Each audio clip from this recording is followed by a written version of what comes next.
Let's understand the word albeit, an advanced level conjunction in English. This word is classified as C2 level, which means it's used in advanced English. Albeit is a formal conjunction that means although or even though. It's used to introduce a phrase that contrasts with or limits the meaning of the main statement. In Portuguese, albeit can be translated as embora or mesmo que. Let's look at an example. He tried, albeit without success. Here, albeit introduces the contrasting idea that despite trying, the person did not succeed.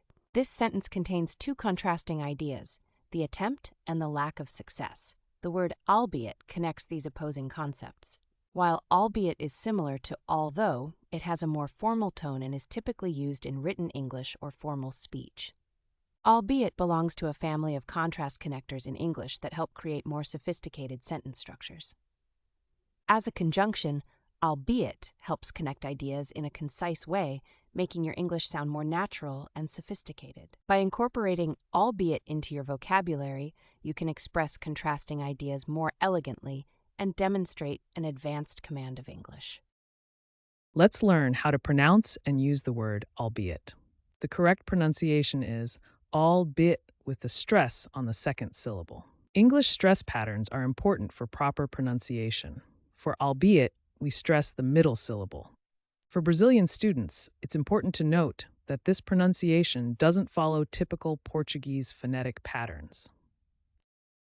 Albeit is considered formal language and is more common in academic writing, literature, and formal speech than in everyday conversation. When using albeit, it typically introduces a phrase rather than a complete clause with a subject and verb. For example, the trip was enjoyable, albeit expensive, is correct usage. Remember that albeit comes from the Middle English phrase albeit that, which over time merged into a single word.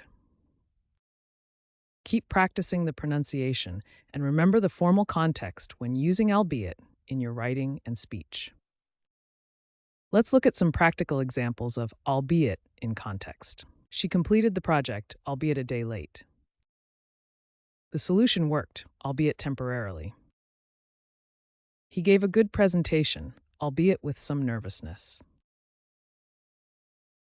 Now, let's look at some common mistakes that Brazilian students make when using albeit. One common mistake is using albeit with a complete clause. For example, saying, albeit he tried hard, he failed is incorrect. The correct way is to use albeit to introduce a shorter phrase, such as, he failed, albeit after trying hard. Another mistake is overusing albeit in casual conversation, where it might sound overly formal.